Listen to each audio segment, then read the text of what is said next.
આજના સમયમાં અનિશ્ચિતતા એટલી વધી ગઈ છે કે તમે જ્યારે ઘરેથી નીકળો છો એ પછી ફરીને ઘરે પહોંચશો ત્યારે એમ કહેવાય કે હાશકારો થાય કે સાજા નરવા ઘરે પહોંચી ગયા. કારણ કે રસ્તા પર વાહન લઈને જતા હોય કે પછી ચાલીને જતા હોય, ક્યારે કયું વાહન ક્યાંથી આવશે ને તમને ટક્કર મારીને ઈજાગ્રસ્ત કે જીવલેણ ઘા પહોંચાડશે એ કોઈ જાણી શકતું નથી. ગઈકાલે આપણા કેન્દ્રીય માર્ગ પરિવહન મંત્રી નીતિન ગડકરીએ લોકસભામાં પ્રશ્નકાળ દરમિયાન માર્ગ અકસ્માતના જે આંકડાઓ મૂક્યા છે એ ખરેખર ચિંતા જગાવનાર છે. નીતિન ગડકરીએ ગઈકાલે શું વાત કરી, માર્ગ અકસ્માતને લઈને શું ચિંતાજનક સમાચાર અને આંકડાઓ સામે આવી રહ્યા છે તેના વિશે વાત કરીએ આજના અહેવાલમાં. જય હિન્દ BSI ટીવી ન્યૂઝ પર આપની સાથે હું છું નિધિ ગઢવી.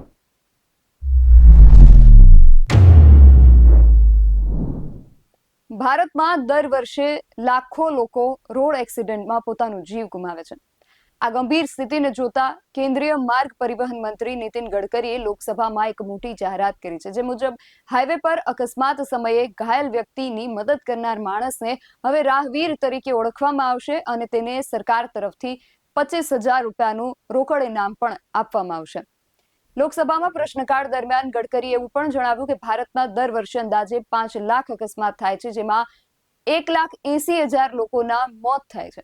સૌથી વધુ દુઃખદ વાત છે કે આ મૃત્યુ પામનારાઓમાં 67% લોકો 18 થી 34 વર્ષની વયના યુવાનો હોય છે. એમ્સના એક રિપોર્ટને ટાંકીને પણ તેમણે વાત કરી છે. એમણે કહ્યું કે જો અકસ્માતનો ભોગ બનેલા લોકોને સમયસર હોસ્પિટલ પહોંચાડવામાં આવે, જેને ગોલ્ડન અવર્સ તરીકે ઓળખવામાં આવે છે, એ દરમિયાન જો એ લોકોને ત્યાં પહોંચાડવામાં આવે તો દર વર્ષે 50,000 જેટલા લોકોનો જીવ બચાવી શકાય તેમ છે. 1,80,000 લોકો મૃત્યુ પામે છે અને એમાંથી 50,000 લોકોને જો સમયસર હોસ્પિટલ પહોંચાડવામાં આવે તો એમનો જીવ બચી શકે છે. અને એમ્સ દ્વારા આ રિપોર્ટ જે છે એ આપવામાં આવ્યો છે. આ સિવાય પણ નીતિન ગડકરીએ ઘણી વાત કરી છે. સૌથી પહેલા તો તેમને સાંભળીએ, પછી આગળ વાત કરીએ.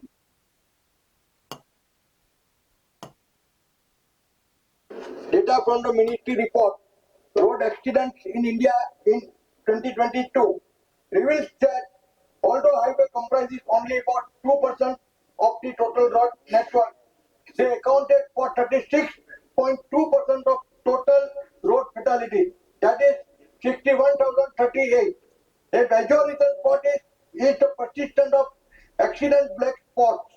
Will the minister please state whether the O&M contract include a strict time-bound clause for the permanent rectification of identified black spots? And furthermore, if a total accident occurs at a black spot that was identified but not rectified by the concessionaires for over 3 months, is there a provision to hold the concessionaire criminally liable for negotiation? Thank you, sir. सम्मान्य speaker महोदय, सम्मान्य सदस्य जो बात बता रहे वो काफी चिंताजनक है।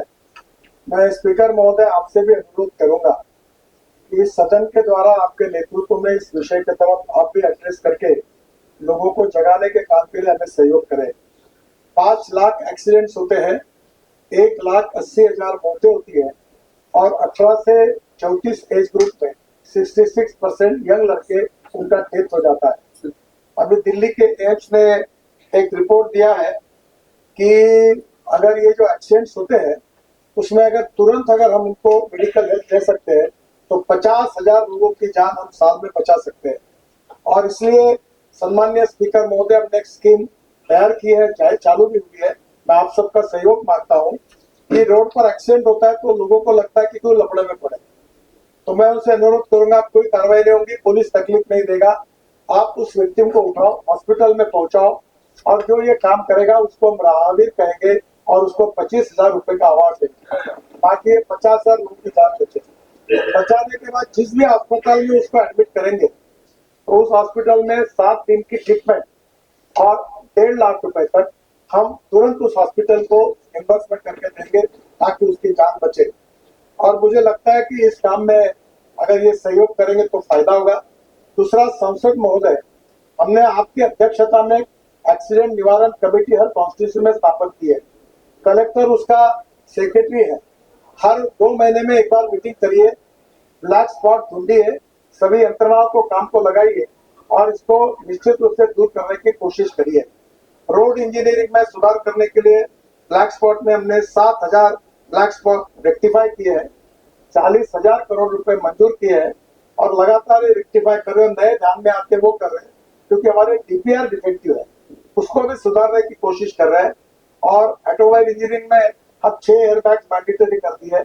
स्कूटर में हमने helmet 2 helmet free of charge, company जब कोई स्कूटर लेगा तो उसको देने की योजना दी है। इसके साथ मोबाइल पर बात नहीं करना, गाड़ी चलाते समय, स्कूटर चलाते समय, लेन डिसिप्लिन का पालन करना, रास्ता क्रॉस करते समय बीच में नहीं जाना, रेड सिग्नल होगा तो रुकना। अध्यक्ष महाराज, मुझे बड़े दुख के साथ कहना पड़ता है कि ये एक्सीडेंट का संबंध ह्यूमन बिहेवियर से है। कानून के प्रति डर भी नहीं और सम्मान भी नहीं। और हम लोग 1,80,000 लोगों की जाने जा रही है। कोई लड़ाई में जितने लोग नहीं मरे, कोविड में नहीं मरे, हर साल मर रहे, यंग लड़के लड़कियां मर रहे, पढ़े लिखे लड़के मर रहे। मुझे लगता है कि ये पब्लिक एजुकेशन के लिए बहुत इंपॉर्टेंट है। हम बहुत कोशिश कर रहे हैं, अमिताभ बच्चन से लेकर काफी लोग हम कैंपेन चलाते हैं। अभी इस बार के प्रोग्राम में एक काफी लोगों को करके अलग अलग जगह पर बच्चों के लिए प्रोग्राम करते हैं। आप भी आपके यहाँ रोड सेफ्टी के प्रोग्राम करिए, लोगों को कानून के प्रति जागरूक करिए और हमको सहयोग करिए। हम सबके सहयोग से अध्यक्ष महाराज हम लोगों की जान बचाने का काम करेंगे। आप जरूर आपके नेतृत्व में एक बार इनिशिएटिव लेकर इस विषय के बारे में भारत की जनता को जगाने के लिए हम सबके सहयोग के लिए भी आप भी कोई विशेष चर्चा भी रखिए और सुझाव भी लोगों के मिलेंगे। इनका सबका सहयोग मिलेगा तो ये संभव होगा। फिलहाल हमने इतने सब काम करने के बाद में भी समाधान कारक परिणाम नहीं निकले, ये मैं दुख के साथ स्वीकार करता हूँ। દુઃખ સાથે તેમણે એ પણ સ્વીકાર કર્યો છે કે સમાધાનકારક કોઈ પણ નિર્ણય કે કોઈ પણ કામગીરી કરવામાં નથી આવી.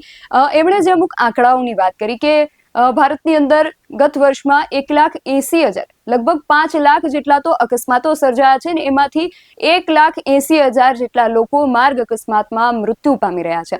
એમાંથી એમ્સ દ્વારા એવો એક અહેવાલ તૈયાર કરવામાં આવ્યો, એક રિપોર્ટ તૈયાર કરવામાં આવ્યો જેમાં એવો અંદાજ છે કે જો લોકોને સમયસર જે માર્ગ અકસ્માતમાં ઈજાગ્રસ્ત લોકો હોય છે એને સમયસર જો હોસ્પિટલ પહોંચાડવામાં આવે તો એમાંથી લગભગ 50,000 જેટલા લોકોનો જીવ બચાવી શકાયો હોત.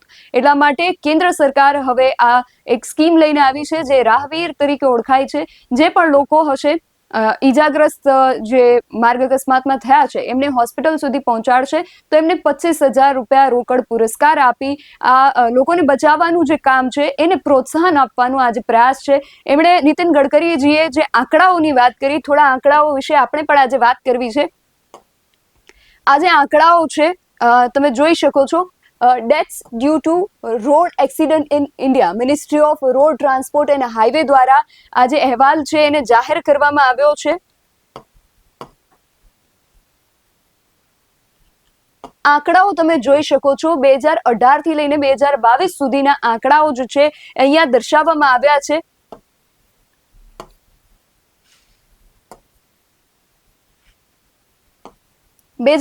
ની અંદર ટોટલ નંબર ઓફ ફેટાલિટીઝ એટલે કે કેટલા મૃત્યુ થયા છે 2018 વર્ષ 2018માં તો આપણે જોઈ શકીએ છીએ 1,57,593 લોકોના વર્ષ 2018માં માર્ગ અકસ્માતના કારણે મોત થયા હતા. એ બાદ 2019માં 1,58,984 લોકો મૃત્યુ પામ્યા. 2020માં 1,38,383 લોકોના મોત થયા. 2021માં 1,53,972 લોકો મોતને ભેટ્યા અને 2022માં 1,68,491 લોકો માર્ગ અકસ્માતમાં મૃત્યુ પામ્યા છે. 2018 થી લઈને 2022 સુધીના આંકડાઓ છે અને આપણે જોઈ શકીએ છીએ કે આંકડાઓમાં વધારો થયો છે. 2018માં 1,57,000 હતા જ્યારે 2022માં 1,68,000 છે. લગભગ 10,000 જેટલો આંકડો જે છે એ વધી ગયો છે. આટલી બધી સુવિધાઓ હોવા છતાં માર્ગ અકસ્માતના આ જે આંકડાઓ છે એ વધી રહ્યા છે જે ચિંતાજનક છે. અને જે રીતે નીતિન ગડકરીએ વાત કરી કે લોકોમાં પણ જે નિયમો છે, જે કાયદો છે એનો ડર પણ નથી અને એના પ્રત્યે સન્માન પણ નથી. અને જ્યારે ટ્રાફિકના નિયમોનો ભંગ થાય છે ત્યારે મોટા ભાગે આ પ્રકારના જે અકસ્માતો છે એ સર્જાતા હોય છે. એના વિશે પણ આપણે વાત કરવી છે.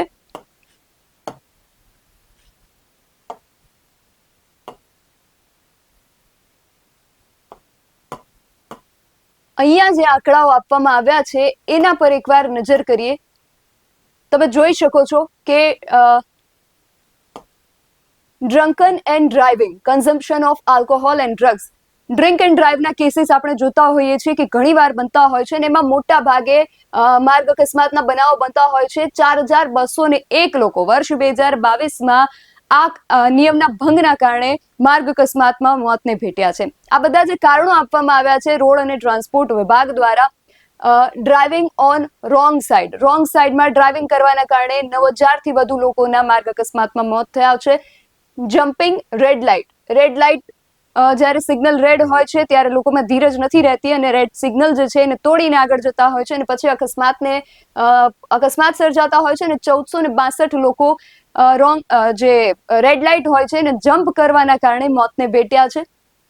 Use of mobile during riding, એમાં 3395 લોકો મોતને ભેટ્યા છે અને અધર્સમાં આવે છે 30,435 લોકો. વર્ષ 2022ના આ જે આંકડાઓ છે એ આપણી સામે છે. આમાં ટ્રાફિકના જે નિયમો છે એના ભંગના કારણે કેટલા લોકો મોતને ભેટ્યા છે એના જે આંકડાઓ છે એ ખરેખર ચિંતાજનક છે. અને જે રીતે માર્ગ પરિવહન મંત્રી નીતિન ગડકરીએ પણ કહ્યું કે લોકોમાં કાયદો જે છે એના માટે ડર પણ નથી અને એના માટે સન્માન પણ નથી. એટલે લોકોએ પણ અહીંયા જાગૃત થવાની જરૂર છે. કાયદો જે છે એને ડર ન હોવાના કારણે લોકો આ નિયમોનો ભંગ કરતા હોય છે અને પછી આ પ્રકારના ગંભીર અકસ્માતો સર્જાતા હોય છે અને આપણે આપણા જ ઘરના દીકરા દીકરીઓને માર્ગ અકસ્માતમાં કમોતે ગુમાવવા પડતા હોય છે. તો લોકોએ પણ સાથે જાગૃત થવાની જરૂર છે. અને જે રીતે સ્કીમ બહાર પાડવામાં આવી છે રાહવીરની, કે કોઈ પણ વ્યક્તિ આ પ્રકારે માર્ગ અકસ્માતમાં જો ઈજા પામે છે તો એના માટે સરકારે 25,000 રૂપિયાના રોકડ પુરસ્કારની જાહેરાત કરી છે. હવે આ બધા પ્રયત્નો અને લોક જાગૃતિના કાર્યક્રમોના અંતે આપણે એવી આશા રાખી શકીએ કે કદાચ હવે આવતા વર્ષે જ્યારે આપણે નવા આંકડાઓ જોઈએ ત્યારે એમાં આશાસહ ઘટાડો થઈ શકે. આ જે વિષય છે માર્ગ અકસ્માતને લગતા જે બનાવો બની રહ્યા છે એને કઈ રીતે ઘટાડી શકાય, તમારી પાસે પણ જો કોઈ આને લઈને કોઈ સુઝાવ હોય તો તમે અમને કમેન્ટ બોક્સમાં ચોક્કસથી જણાવજો. અને આ સિવાય પણ તમારો આ વિષયને લઈને શું મત છે એ પણ અમને તમે કમેન્ટ બોક્સમાં જરૂરથી જણાવજો. આવા જ વધુ અહેવાલો સાથે મળતા રહીશું. તમે મારી યુટ્યુબ ચેનલને સબસ્ક્રાઇબ કરવાનું અને અમને ફેસબુક અને ઇન્સ્ટાગ્રામ પર ફોલો કરવાનું ભૂલશો નહીં. બાકી અવનવી અપડેટ્સ માટે આપ જોતા રહો BSI TV ન્યૂઝ. નમસ્કાર.